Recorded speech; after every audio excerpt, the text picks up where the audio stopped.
We back.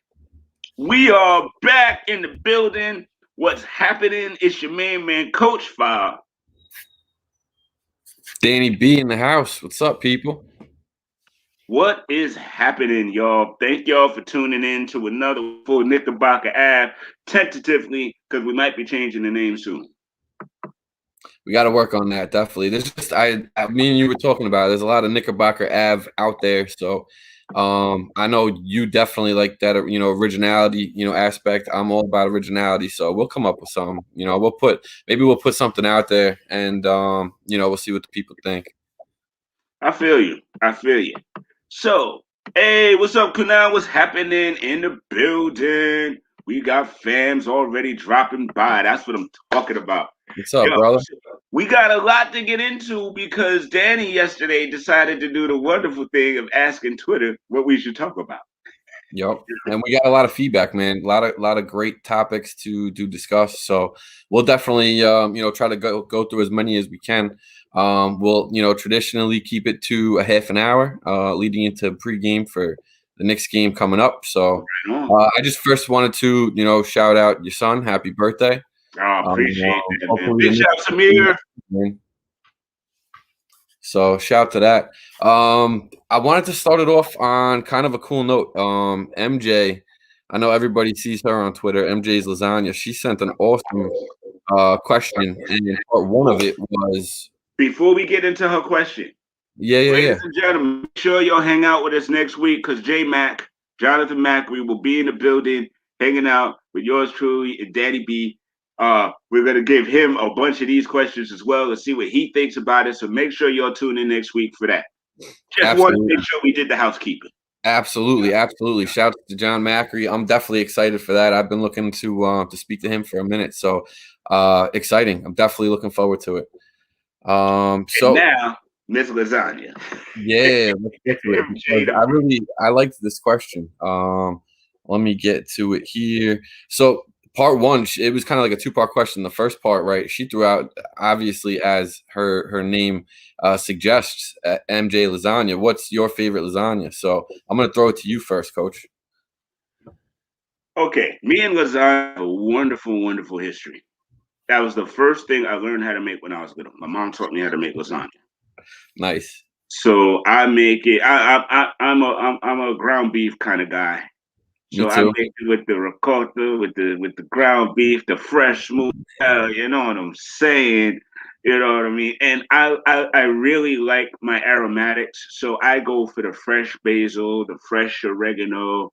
You know what I mean? Chop that up with the fresh garlic and all of that, and put that in my marinade and put that in my gravy. You know what I'm saying? Yeah, I'm official with it, man. Yo, so traditional, you know what I mean? 3-layer, 4-layer, delicioso. That is my lasagna. What about you? So the reason I wanted to start here is shout to my wife's brother, rest in peace. He passed away 2 years ago, 10 days from today. But he, because his grandfather had passed away, started making this lasagna right on Christmas, every Christmas. And I only got to enjoy it twice, but it was delicious. What it was is it was a regular lasagna, but he added another layer of chicken. So chicken parm lasagna, and phenomenal, dude. And when you're done making it, you throw it in the oven. By the time you're done, it's so tender. It's delicious. That sounds beautiful.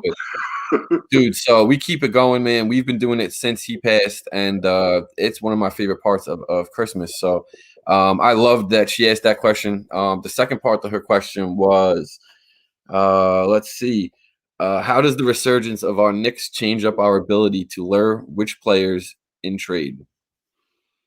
And I think it's only going to help. You know what I mean? It's a whole part of everything. The new culture that we've been instilling, the way that we're being coached, the way that we're being played. People want to come to a winning environment. You know what I mean? Nobody wants to come and have to be that savior, especially in New York. You know what I mean? Melo was really the only guy that came and took it on his shoulders recently. Mm-hmm.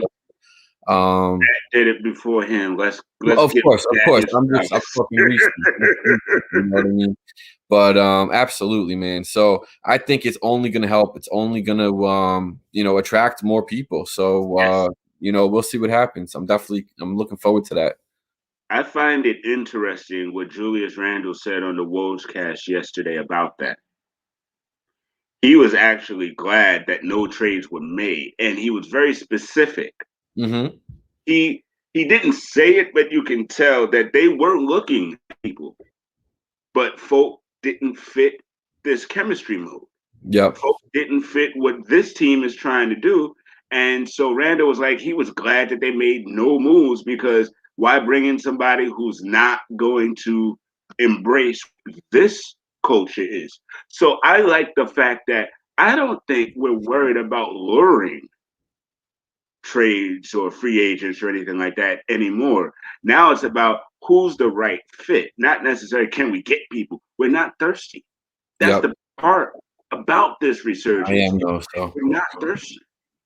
You know, you're thirsty. I'm thirsty. But as a team, we are not thirsty right now. yep. We're playing hard. We believe in each other. You know, and that's kind of why I was glad that they didn't make any moves Me too. because I want to see what this team looks like in the playoffs. Because then that'll tell me what we actually need in the offseason. Because Yep. tend to either, wilt or rise in the playoffs. Yep. So I'm definitely looking to see who's going to wilt because then we know who can cut and who's going to rise because we may have an emergence of somebody on the team that we didn't expect to play as well as they start playing, and then Right. that kind of causes us to you know what, maybe let's look at this as opposed to bringing in somebody to do that. So Right. I just want to see what this is to its fruition. That way we can go into the off season with strong confidence of knowing what we need and what we're going to get. No, absolutely. I'm 100% with you, and I agree. I wasn't huge on wanting to make a big move during the trade deadline. I definitely was, just seeing Yeah. what was the right fit. Who was the right guy. I think our staff did a great job in holding the line. You know what I mean? They didn't want to overpay. They didn't want to overstretch, and I think that we did that. So I'm cool with what we did. Obviously we had some more depth at center. You see the type of game we play. You see, what happens to the guys at center. Mitch obviously went down. You see Taj getting hit in the face. Noel getting hit in the face. It's an active position that we've been playing very, very hard at. And Right. so it's great that we got Pell. Obviously Henson. It was sad that he got hurt, in that I think it was like a practice or something like Yeah. that. Yeah. So unfortunate, but I think it worked out. I like Pell. I like what he brings. I feel like he definitely has a lot of Noel in him. So I'm cool with Right. that. And he fits the chemistry. Chemistry is so big. And I see a lot of people on Twitter that aren't as big on chemistry, but it's hard to kind of beef from that standpoint when you see the results. You know what I mean? So I just think it's huge. We just got a question in from Canal, so Yep. I put it up. You want to hit that one first? Or you want me to hit that one first? No, do it up, brother, and then I'll load up another question so we could keep it Right rolling. on. All right. So big shouts, Canal, and that's a great, great question, and it's a hard one too because I do believe Frank can play that 3-and-D role off the bench, and I do believe Frank's defense is extremely sick. So he's a guy that I always feel like should be on this team. You know what I mean? But at the end of the day, Bullock has shown me he can play that type of defense. And, Absolutely. I and mean, Bullock's shot is a little stronger right now. So unless how many Frank, steals does he have in clutch right, moments in just the last 5 games? And we can go further back, but just the last 5, 6, even just during our streak, came right. out huge, huge. So my thing is, unless Frank could start matching that offensive output, and as much as it pains me because I love Frank Ntilikina. I'm a huge Frank Ntilikina guy. But at the end of the day, if we got a guy who could do the same thing but score more, then that's the guy who needs to be on the team. Yep. Now, Alec Burks is a different bag because honestly, to me, he doesn't play the type of defense that Frank plays, but his offense, even though it sputters. Now, let's keep it a buck. He's not every single game consistently 16, 17, 18 points. Nah, sometimes he got them 4-point games and stuff too. Right. So, we can't look at this with like over glorifies. You know what I mean? We gotta kind of wheel that back a little bit and really look at everything. Though Burks has a clutch mode. You know That what I mean? Burks definitely has a clutch mode that Frank doesn't have. Even if he's having an off game in the fourth quarter, if need be, he will perform.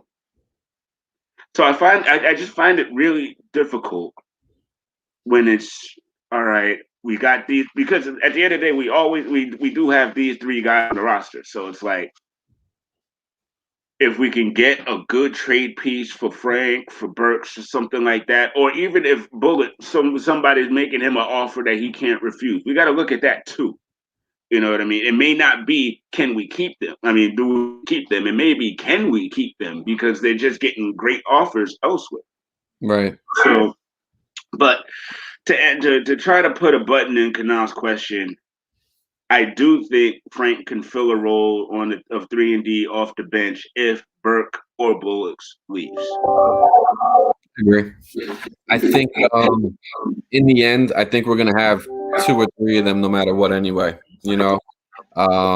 So I think no matter how the chips fall, whether it's Bullock and Frank or Burks and Frank, I have a feeling that we'll somehow find a way to hold on to Frank and one of the two. So whether, whichever one, you see how we play. Obviously, right now Burks is out, so I don't mind how we're playing. You see how we play with Burks. So I think either way it goes, I think we'll be able to, find a steady groove and keep pushing forward, always forward. What was that Luke Cage what was his saying, man? I think it was like always forward, push forward, something like that. I love that, just the meaning from it, dude. I was thinking about coffee. Man, I got to get me a cup, dude. Once we're done here, I'm definitely getting a cup because. Oh yeah, but that was his little Mackie move. You want some coffee? Man, that was a great show, dude. Great show. But great show. To kind of go off of what we were just talking about with Canal, Nickinator had a 2-part question. The second part I kind of thought was pretty cool. He mentioned how the 3-point shooting for the Knicks went from 27th place last season to 6th this season so far. And then, of course, he threw in a house way. So I definitely wanted to address that. And I think the key reason for it is we're able to pick our spots, and our game starts from our defensive end. And work hard on the defensive end, and it leads to offensive opportunities. It leads to offensive flow. When we take our time and move the ball around, we're really able to find the right shot. And that's when you see us hitting shots like we did last game. We killed it, and it's spotty. Certain games we're not hitting them as consistent, but it's because the other team's, defense is putting us to a point where we're not as relaxed on offense. So I think that when we do execute great, that's when we shoot great, and you're seeing it more often. And that's really why I think the 3-point percentage is going up. We got a bunch of shooters, Bullock, Burks, RJ has been tremendous. He's really stepped up his numbers. Randall, everybody knows, has stepped up his 3-point shooting. So it's just huge. Quickly, obviously, came in, being able to shoot the 3. So I just feel like the way that let's remember, Frank was also hitting threes at a pretty good clip. Knox. I mean, listen, we got guys that Knox got a smooth 3. Yep, he's really worked on a shot a lot, and it's shown. So I think that just the flow of the season, right, of the way the team played and progressed, and obviously we've came up step over step over step, and we're playing at this certain level now. I feel like it's huge, and I think it only goes to show that all the work has been put in, and we're doing the right things, and I think that's leading to people now being able to shoot more comfortably. RJ had a quote in one press saying, Jules is finding me, and I have so much time, it just feels like I'm in practice knocking them down.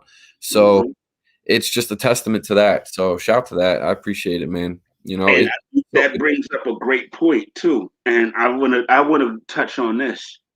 We were shooting 27% from three last year because we didn't have confidence as a team.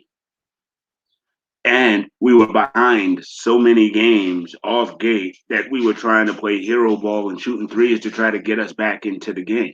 yep, And so here we have a much different game plan. We have much better preparation.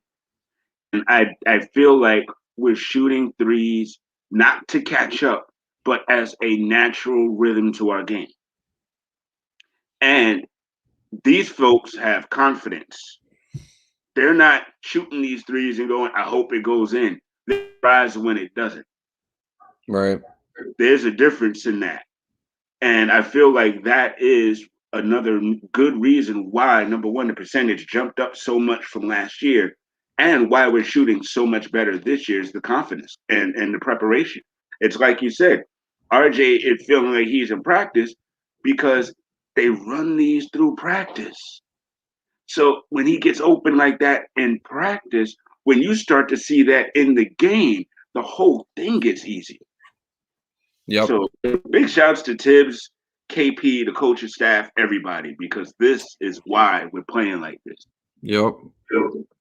Big shouts, man, prick. Yeah, hey, if you haven't seen these shirts floating around, definitely go cop them. I love it, man. It's got that that Timberland feel. Um, and you're repping Tibbs. You know what I mean? It says it. His name represents it all. Hard work, built on hard work, and that's the culture that we got. You know what I mean? So just just good stuff. You know, I'm loving it. Another question that we had. Steve Brodzinski, he says, "Who's the guy on the team that could be our recruiter for free agency?" Randall, I agree. I was thinking the same thing. Captain should be the one talking. I mean, others could co-sign, but Captain should be the one talking.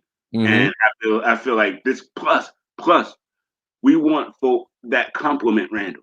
So why would he go out there and get somebody that could like play his position? You know what I mean? Oh, So absolutely. yeah, I think Randall should be the one. And I wouldn't it wouldn't surprise me if he already started. Agreed. He was an all star this year, so he got to go away and mix it up with some other guys. So you never And know. guys are talking to him like even at the games, like, yo, y'all look for real, huh? Yep, yep. And one thing that I've seen, and I don't know how real it could be, but I know Chris Paul was looking at New York. I know he settled on Phoenix. And obviously you see Phoenix balling out. Why would he leave that situation right now? I get Yeah. it. I get it. But I do think that he would love to be a Knick at some point in his career. I think he had mentioned that he wanted the full experience though, and so during the pandemic with no fans, it just I guess he didn't It want to wasn't increase a full it. experience. Right. So I get that. And I think he'd be a huge addition to our team. He's playing great over there. Look what he does for the young guys, what he did for the Thunder last season. Right. But again, why would he leave? You know what I mean? Him and Booker are killing it right now. So, we'll see what happens. But I think that would be cool. And I definitely saw somebody mention that. Trying to figure out I who it was. saw was Brooklyn it as are we trading for Lonzo? I don't know. And listen. Before Twitter goes crazy, because listen, there are two groups there.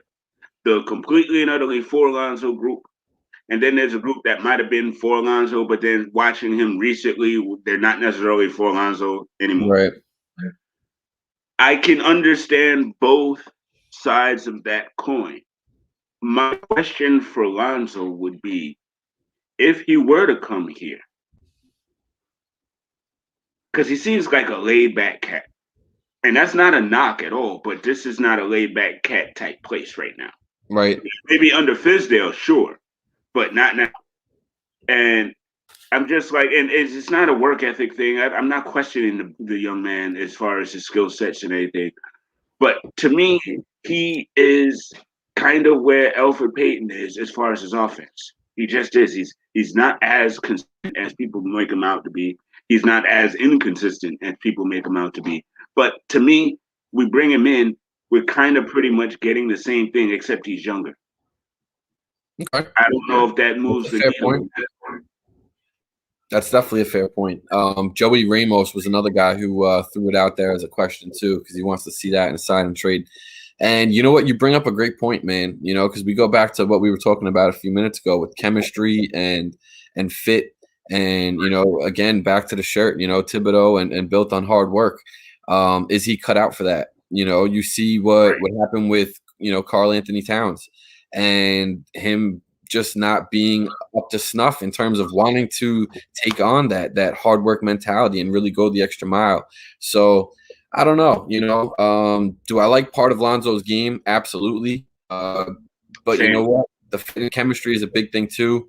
Can they find a way to make it work regardless? I don't know. It's I'm not going to make a decision.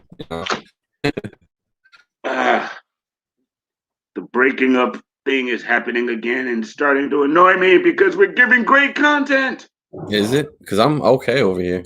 I'm decent. I saw you break up for a hot second, and Jay Ski has been in comment sections letting me know that we've had a couple of technical difficulties throughout, but All we're right. keeping it moving. Uh, Yeah, definitely. Unfortunately, internet is the problem. But we're still cooking. Kanal has been with the whole time, so maybe some people are getting glitches while others are keeping it smooth.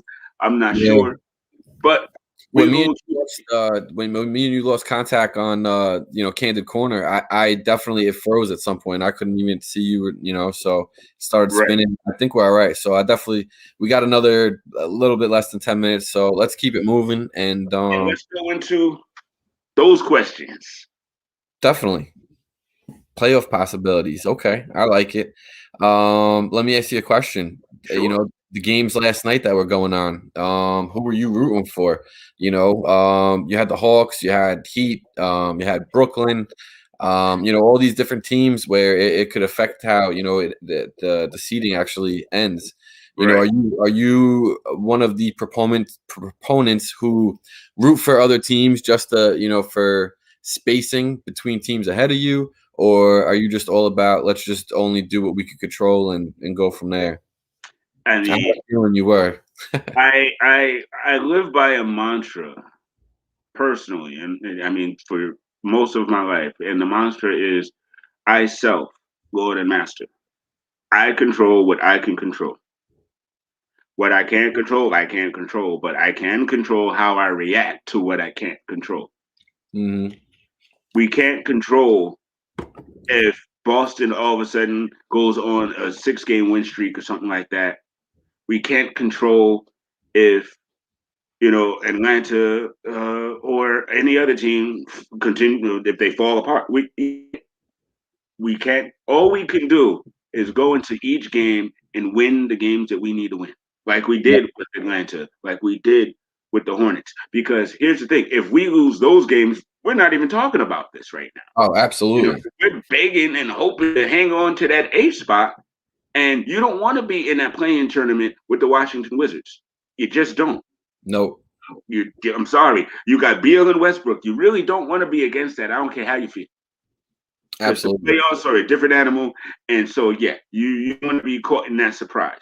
And listen, the last time that we saw them, Westbrook was not playing consistently how he's been playing now. Because I don't know if you've seen, but in the last, I don't know how many games he's been averaging a triple double. And so I just would rather not. You know what I mean? If we can Right. avoid it, we can avoid it. So I think we're all right. And I'm 100% with you too. I'm all about just focusing on what we can control. I'm all about keeping the outside noise outside, Right. and that's it. You know what I mean? So it is what it is. It's tough to root for other teams. I'm a Knick guy. That's Yeah. it. You know what I mean? I I'm like not even that. I love watching. I don't even have time basketball. for it. I'd rather Right. go listen to one of these guys' podcasts. Go check out Anthony MSG. That Yep. was on Fan TV last night. You know what I mean? Yep. I'd rather watch that. I'll check out the stats. I'll read up on Twitter about it. You know what I mean? I'll hear about it anyway. So Exactly. it There's is a what it lot of is. content out there, so I don't necessarily have to root for these other teams. Now I'll watch the games, but Oh I, yeah, I, I if don't I have necessarily time. watch with any. I don't have a stake in any one of those in claim other than Nick City. That's right, 100%. So I'm with you on that, man. What do you think about the Raptors game? This I is a game we should win. I think But Van Vliet and Lowry are both back today. to me, at the end of the day, that stuff don't matter no more. Oh, I'm so with you, man. I mean, I'd rather every team that we play be at full strength so can't nobody say nothing at this point. I want us to face the fire so that we can continue to galvanize and get better. Yep, I agree. So, come on with it. Come on, Van Vliet. Yo, Yo, I'm I take so Kyle Lowry next season. Just saying. I wouldn't mind. I wouldn't mind as long as it's the right price. You know what I mean? And I Of think course. it would We be. don't want to go cap, but Yeah. I think he has the offense that we're missing, along with the IQ to get the ball to the right people and the defensive moxie. Kyle Lowry is a Bottom line, is it an upgrade? yes. Yep. No matter honestly, at this point, almost anybody is somewhat of an upgrade. Almost. Mm, Almost. you know what? I'm gonna be honest with you. And as long as we keep Because of playing it, the minutes that we're playing, you know what I mean? Because he's right. not getting 30 minutes a game no more. My thing is this though. I think because of Alfred's obvious offensive issues, we really, really downplayed the other things that he does on the court. And I think that's a detriment. I'm not Tommy D over here. Big shouts, big respect. I'm not him over here to talk about, Alfred is great and this, that, and the third. I'm not doing that. But I'm not eviscerating him either. And the reason being is sometimes, especially on offense, he lunches. Yes, he does. I think he's still trying to do too much. Yep. And he's not necessarily realizing his own limitations on offense. He's not letting the game come to him. That. You know? He's forcing. And right.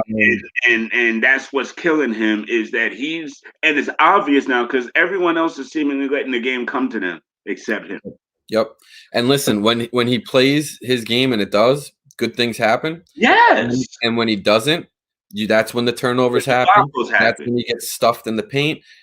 It is what it is. You know what I mean? Right. And Tibbs has saw it lately, and he's been pulling them, and I'm loving it because he's keeping the flow of the game going, and it's not putting us back a step anymore. And that's a big reason why we're able to take the step forward now and close these games out. You know what I mean? I think, and it all goes back to Tibbs. You know what I mean? Having the time and moving the pieces about to still be able to get the wins because he's a big win now and get the win regardless, however he does it. So I think he's finally starting to find the right pieces, putting Knox in more at certain times to see if he can get a couple shots from him.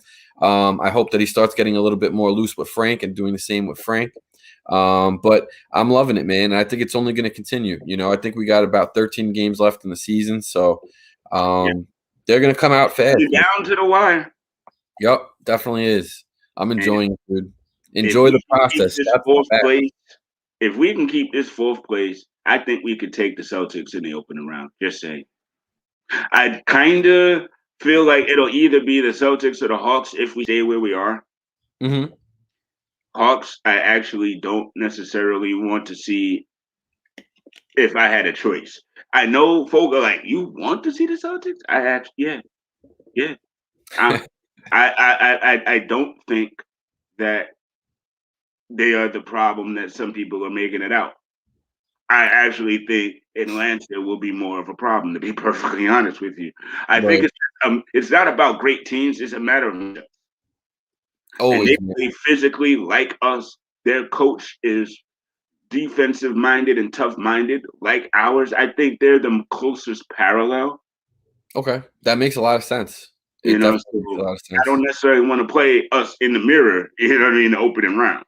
Definitely, I think that each team has its own capabilities and strengths, and I think no matter which way you cut it, and this is my opinion, of course, is if you go Celtics, you have reasons like you just said that we could get to it better and it's a better matchup because I agree with you in that it's all matchups. Once you get to the playoffs, regular season don't matter. It's all about matchups. Now you're in a series and that's it. And I still think this is just going back to what I was just going to say is that no matter what our matchup is, I think we have a great shot at Yes. whoever it is Yes. because we are great at adjusting. Tibbs is great at adjusting. I think once we do 1-2 games, we see what we need to do, and we've been great at executing our game plan. So I think if it's the Hawks, we just saw, the other night exactly what we need to do to beat that team, whether Trae Young and Capella are both in or not. Without them, we saw what it takes also. We know what it's going to take against Boston. We played them. We know what it's going to take against the Nets, against Philly, Miami. You know what I mean? At this All point, these teams, we were within 5 points. it's going to be a dogfight no matter who we play. So to me, it's just a pick your poison, So Agreed. I'm just grateful to be in the talk, man. This Facts only, dude. Enjoy the process. That's this what is it's all great. about. That's why we're fans. Heck yeah. And man, you know what? We've been waiting for this time for some time, and I'm just enjoying it. I mean, it came so fast, dude. In one No, it season. didn't. I understand, but in reality, you know what I mean? Just the turnaround. Right. It's been a long time coming. This season, they jumped up bigger than we anticipated. But to me, that's just more of the failures of the last two regimes because Julius. This is his second year with us. We had him last year. Right. We didn't know what to do with him last year. We patted him on the head, and apparently he didn't want to be pat on the head. Nope. He wanted to be coached. And look what happens when you have players that and then you bring that. It's called success. Accountability. I felt like we needed Tibbs 2-3 seasons ago. Oh, easily, absolutely. You could just argue when we drafted Frank, regardless of why we drafted him, Tibbs right then and there. Regardless of why we drafted him, it is what it is. Agree with you. If we had Tibbs back then, man, it would be different. But like I said, grateful for what we got now. You know what I mean? I'm definitely getting pumped for this Raptors game. Let's get this 9th win in a row, man. Let's go. Let's go. And on that note, ladies and gentlemen, we appreciate you hanging out with us for this little 30 minutes. I got to get ready for a barbecue. And happy birthday again, bro. I hope you have a good day with the little guy. I appreciate that. I know he does too when I show him this later. You guys have a great weekend. Enjoy this Knicks game coming up in 30 minutes. Let's go Knicks. Let's do it. We'll catch you guys next week. Thanks for tuning in. And in the immortal words of rappers from the 90s, peace.